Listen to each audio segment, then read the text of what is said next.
নমস্কাৰ মৰমৰ বন্ধু বান্ধৱীসকল। আজিৰ ক্লাছত আজিৰ 3 নম্বৰ ক্লাছত তোমালোকৰ তাৰ পিছৰখিনি MCQ আমি কৰাম HSLC মডেলৰ। তোমালোকে ভালকে ধুনীয়াকে চাই যোৱা আৰু লিখি ল'বা আৰু সলিউশনটো বুজি ল'বা। ঠিক আছে? তো ভালকে চোৱা। তাৰ পিছত 9 নম্বৰ কোৱেশ্চনটো তোমাৰ তাৰ পিছৰ পৰা কন্টিনিউ আগৰ ক্লাছবিলাক তোমালোকে ধুনীয়াকে চাই ল'বা দেই, ৰিকুৱেষ্ট। তলৰ কোনটো এটা বহুপদ? ঠিক আছে, তলৰ কোনটো এটা বহুপদ? এতিয়া কথাটো হ'ল এইটো, তোমালোকে এটা ইয়াৰ ভিতৰত কোনটো বহুপদ সেইটো আগতে ভাবি লোৱা, ভাবা অলপ সময় ভাবা হ'ল। এতিয়া কথাটো হ'ল বহুপদ এটা কেতিয়া হ'ব, বুজিলা নাই? ইয়াতটো চাই লোৱা, তুমি যদি চলকৰ ক্ষেত্ৰত চাব যোৱা, চলকৰ ঘাটটো ধৰি লোৱা x, চলকটো ধৰিছো মই কি x, মেক্সিমাম কেছত x এ দিয়া থাকে, গতিকে ধৰি লৈছো কি মই x, কাৰ x, অংকৰ x হয়। তো চাই লোৱা, এইটো হৈ গ'ল এক্সৰ মানটো 0ৰ পৰা মানে এটা পূৰ্ণ সংখ্যা হয়, কি হয় এক্সৰ ভ্যালুটো, এক্সৰ ঘাতটো কি হয়, এক্সৰ ঘাতটো এক্সৰ ঘাতটো বা চলকৰ ঘাতটো এটা পূৰ্ণ সংখ্যা হ'ব লাগিব। 1 2 3 4 মাইনাছত থাকিলে নহ'ব, এনেকে x to the power minus হলে নহ'ব, হয়। তাৰপিছত x টু দি পাৱাৰ 1/2 বা x টু দি পাৱাৰ 4/3 এইবিলাক এনেকা হলে নহ'ব, ফ্ৰেকশনত হলে নহ'ব, ভগ্নাংশত হলে নহ'ব, মাইনাছত হলে নহ'ব, এইবিলাক কাম নহ'ব। তেনেকুৱা আমি এটা মানে কি কৈছে তোমাক যে চলকৰ ঘাতটো এটা পূৰ্ণ সংখ্যা হ'ব লাগিব। এতিয়া এইটো কেছত চোৱা, এইটো কেছত ইয়াত তলত আছে, এইটো যদি ওপৰত লৈ যাওঁ, এইটো যদি ওপৰত লৈ যোৱা তেতিয়াহ'লে x টু দি পাৱাৰ -2 হৈ যাব, আকৌ এই 2x টু প্লাস 2 ইনটু এইটো হৈ যাব, এইটো মাইনাস হৈ যাব, সব বিলাক কি হৈ যাব, উল্টা হৈ যাব। তো সেইকাৰণে এইটো এটা আমাৰ নহ'ব, কি নহ'ব, বহুপদ এইটো নহ'ব। কাৰণ কি চলকৰ ঘাতটো কি হৈ আছে, এটা ঋণাত্মক সংখ্যা হৈ গৈছে। কথাটো মই ধুনীয়াকে কৈ আছো, তোমালোকে ধুনীয়াকে বুজা। ঠিক আছে, ক্লাছ 9তো পঢ়িব লাগিছিল, ক্লাছ 9তো আছে। এতিয়া কিছুমানে ক'ব দাদা মই ক্লাছ 9তো পঢ়া নাই, 9ত পঢ়া নাই, 7ত পঢ়া নাই, হেৰিয়ত পঢ়া নাই। পঢ়া নপঢ়া এতিয়া পঢ়ি লোৱা, এইবিলাক বাহানা বন্ধ কৰা, বাহানা দিলে পিছত কষ্ট হ'ব তোমালোকৰ। এতিয়া চাই লোৱা, 2 ৰুট অভাৰ x প্লাস 2, এতিয়া ৰুট অভাৰ, ধমকিছো যে বেয়া নাপাবা, ধমকি দিয়াৰ কাৰণে, ধমকি শুনিব লাগে ঘৰৰ পৰা, নুশুনা চাগে আজিকালি মৰম বেছি কৰে, সেইটো বাদ দিয়া। কি হৈ গ'ল তোমাৰ x, ৰুট অভাৰ x থাকা মানে কি xৰ পাৱাৰ 1/2, আৰু মই এতিয়া কি কৈছো, জাষ্ট কৈছো যে xৰ ঘাতটো কি হ'ব নোৱাৰিব, এটা ভগ্নাংশত হ'ব নোৱাৰিব, অনলি পূৰ্ণ সংখ্যা হ'ব লাগিব। তো এইটো কি হৈ গ'ল তোমাৰ, এইটো এটা বহুপদ নহ'ব। ঠিক আছে, এইটো চোৱা, এইটোতো xৰ পাৱাৰ 2 হয়, সেইকাৰণে এইটো এনসাৰ বুলি নাভাবিবা, এইটো এনসাৰ বুলি নাভাবিবা, এইটো অলপ ঘূৰাই দিছে কুৱেশ্যনটো। এই x যে আছে এইটো ওপৰত গ'লে কি হ'ব, মাইনাস হৈ যাব নে নাই, কথাটো বুজি পাইছা? কি হৈ যাব, এইটো ওপৰত গ'লে -1 হৈ যাব, এইটো তোমাৰ হৈ গ'ল x স্কোয়াৰ প্লাস এইটো হৈ গ'ল -+3, এইটো যে তোমাৰ গন্ডগোল কৰি দিছে, এটা নামে তোমাক বৰবাদ কৰি দিছে, এইটো নহ'ব তোমাৰ। এইটো হয় নে নাই, তো এইকেইটা নহয় মানে এইটোৱে হয়, এতিয়া এইটো কিয় হয় সেইটো মই শুনি লোৱা তুমি।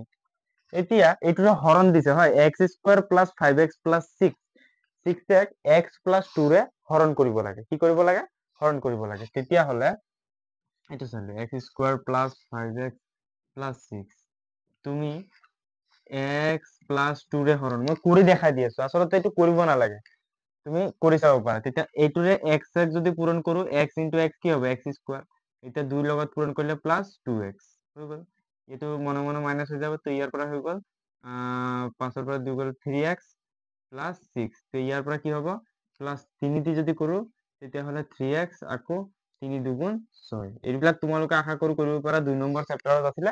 আৰু যদি নোৱাৰা, কিয় নোৱাৰা, শিকি ল'ব লাগিছিল তোমালোকে, কিয় নোৱাৰা সেইটো কোৱাচোন, শিকি ল'ব লাগে এইবিলাক।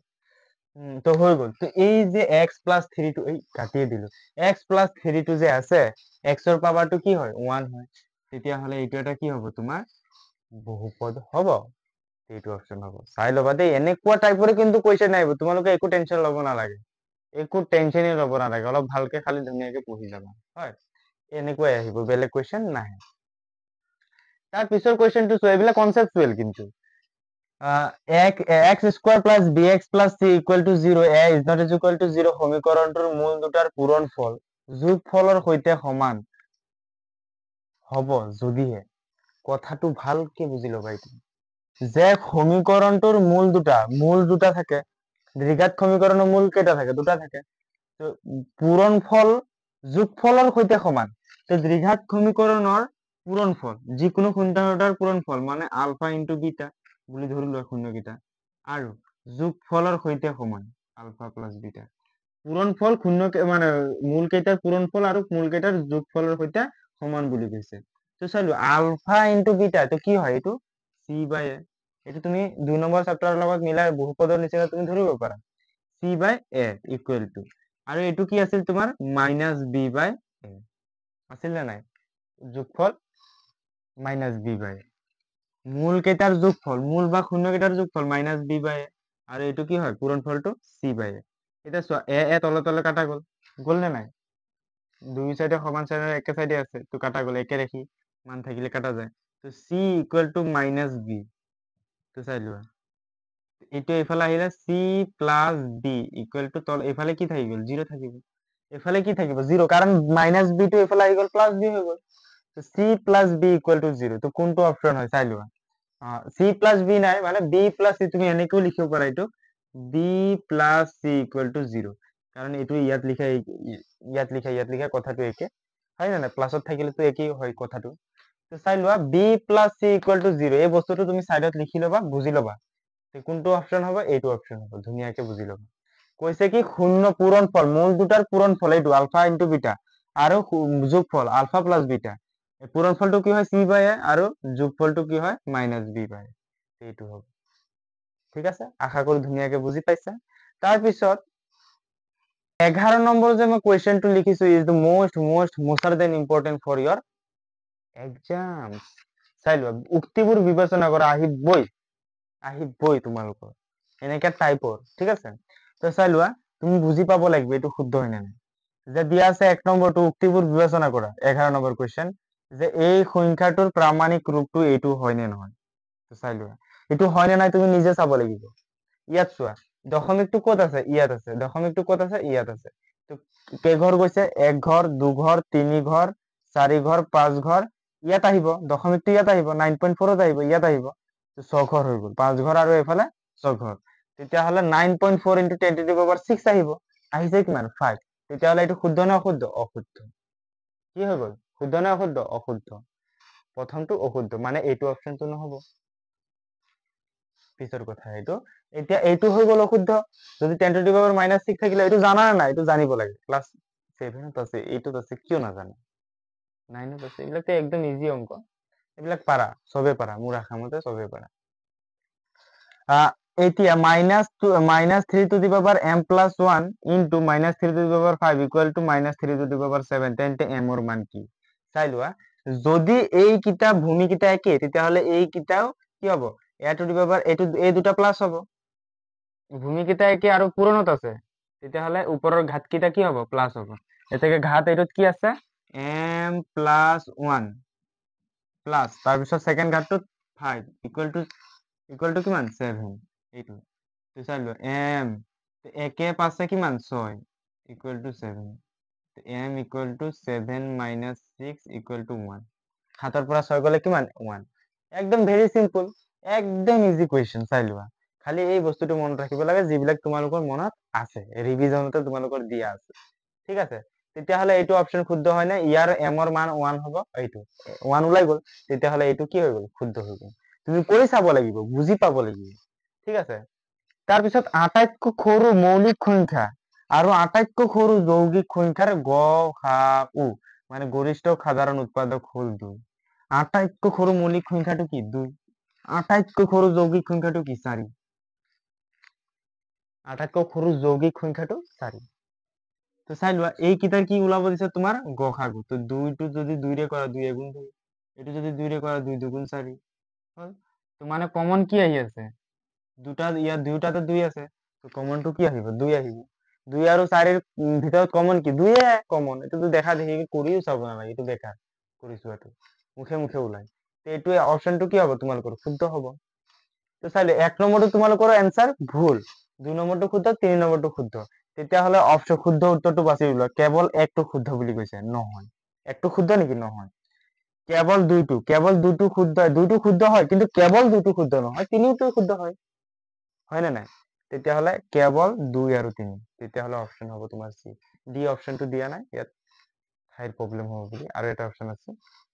তো বুজি পাইছা? তো এনেকে টাইপৰ ৰিজনিং বেস্ড কুৱেশ্যন, বিবেচনা কৰা কুৱেশ্যন আহিবই। 12 নম্বৰ কুৱেশ্যনটো চোৱা, যদি K X square plus 3x plus K দ্বিঘাত বহুপদৰ এটা শূন্য 2 হয়, তেন্তে কে ৰ মান হ'ব। এটা শূন্য কি কৈছে তোমাক? 2 বুলি কৈছে। তেতিয়াহ'লে তেন্তে কে ৰ মান কিমান হ'ব? চাই লোৱা, এই এটা দ্বিঘাত বহুপদটো আমি ওলাও, এক্সৰ মানটো কি ওলাই? তাৰ শূন্যই ওলাই, ওলাই নে নাই? তেতিয়াহ'লে শূন্যটো তোমাক কি দিয়া আছে? 2 দিয়া আছে। তেতিয়াহ'লে এক্সৰ ঠাইত কি হ'ব? 2টো বহাই দি ওলাই যাব। চাই লোৱা, কৰি লোৱা এইটো। K X square plus 3x plus K equal to শূন্য দিবা, কে ইনটু কিমান হ'ব? শূন্যটো কি দিছে আমাক? 2 বুলি দিছে, 2 স্কোয়ার, এইটো চাই লোৱা, 2 দিছে, 2 স্কোয়ার হ'ব, 2 square plus 3 into 2 plus K equal two 0 হল। এইটো কি হৈ গ'ল তোমাৰ? 2 স্কোয়ার মানে কি হ'ব? 4, 4k প্লাস 3 দুগুণ 6 প্লাস কে ইকুয়াল টু 0। তো কে প্লাস 4k কিমান হ'ব? কে প্লাস 4k, 4k আৰু 1k, 1k, ঠিক আছে? এইটো কি হ'ব? 5k plus 6 equal to 0। তো এইটো চাই লোৱা, 5k, এইটোতো মই বহুত লেন্দিকে কৰাই আছো, একদম শৰ্টলি ওলাই গৈ আছিল, ট্ৰান্সফাৰ কৰিব পাৰা, -6, ইফালে গ'লে কি হ'ব? -6, k ইকুয়াল টু -6/5, একদম শৰ্টলি মুখে মুখে ওলাই যায়, তুমি কৰি চাব পাৰা। তো মই অলপ ধুনীয়াকে কৰি দিছো যাতে তোমালোকে বুজাত অসুবিধা নহয়। তো চাই লোৱা কিমান ধুনীয়াকে ওলাই গ'ল। তো তুমি বুজি পাব লাগিব মেইন কথা, কে ৰ মান কিমান? -6/5, এইটো তোমাৰ -6/5, অপশন নম্বৰ এ।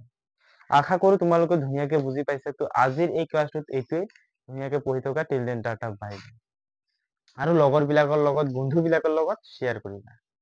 শ্বেয়াৰ কৰাটো তোমাৰ কৰ্তব্য, কাৰণ মই ইমান কষ্টকে লিখি আছো ঠাণ্ডাত, ঠাণ্ডা লাগি আছে কিন্তু, হয়, ঠাণ্ডাত, আৰু ৰাতি 10টা পাৰ হৈ গ'ল, 10:30 বাজি গ'ল, টোপনি যাব লাগে, গোটেই দিন ধান কাটিছো, তেতিয়াও মই এতিয়া অংক কৰাই আছো, ঠিক আছে? বুজিবা আৰু মোৰ কষ্ট। ঠিক আছে, তোমালোকে ধুনীয়াকে লিখিবা, বুজিবা আৰু পঢ়িবা, আৰু জনাবা ভাল লাগিছে নে নাই। তেতিয়ালৈকে বাই বাই।